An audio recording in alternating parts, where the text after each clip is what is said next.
In a jaw-dropping moment on The Tonight Show starring Jimmy Fallon, the multi-talented Hailee Steinfeld took the stage and, with poise and unwavering confidence, called out Prince Harry as a gaslighter in front of a live audience.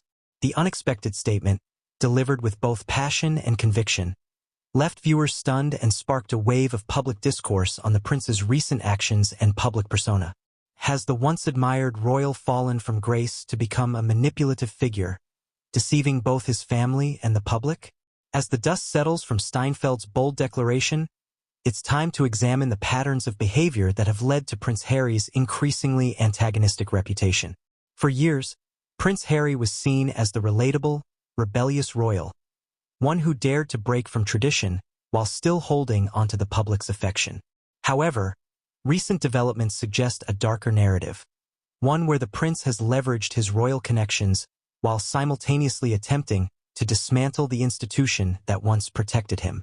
Steinfeld's pointed remark echoes a growing sentiment. Is Prince Harry manipulating his narrative for personal gain, or is he truly the victim of a restrictive monarchy?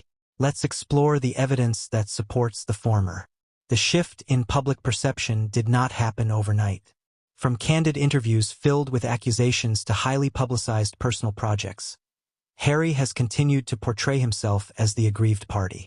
Yet, his contradictory actions, professing a desire for privacy while constantly courting media attention, raise questions about the authenticity of his grievances. Steinfeld's comments on Fallon's show encapsulate a widespread frustration. Why does Prince Harry consistently present himself as the victim when he actively chooses to stay in the public eye? One cannot ignore the strategic nature of Prince Harry's public appearances.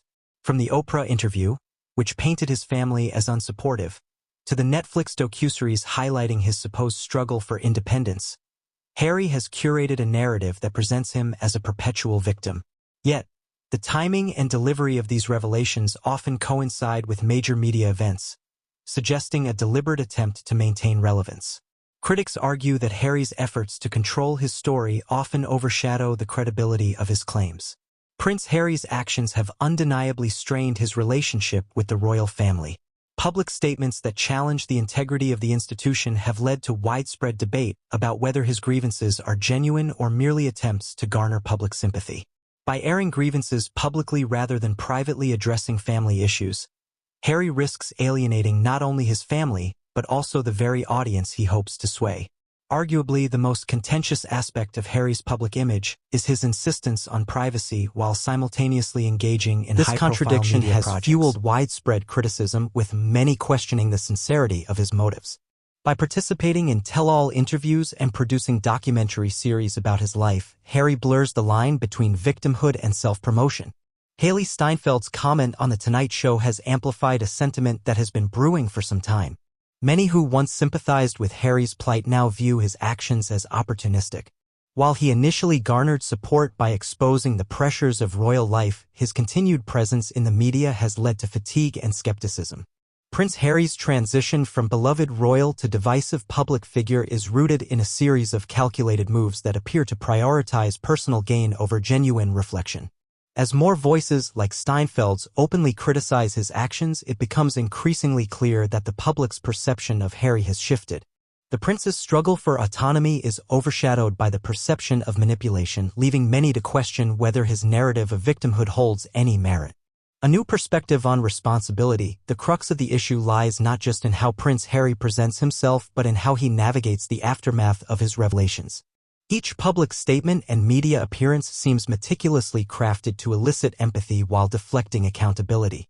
It's one thing to challenge outdated royal practices or critique family dynamics. It's another entirely to continuously portray oneself as the only aggrieved party while dismissing the consequences of one's own choices. This persistent narrative of victimhood has, ironically, become the very mechanism by which Harry maintains his relevance outside the royal fold. One of the most perplexing aspects of Harry's evolving persona is his selective storytelling.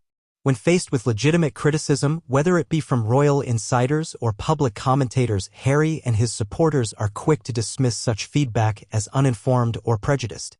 This reactionary stance does little to inspire genuine dialogue and instead creates an echo chamber where dissent is viewed as antagonism rather than constructive critique. By continuously portraying himself as the misunderstood hero, Harry risks alienating those who once supported his quest for independence and authenticity.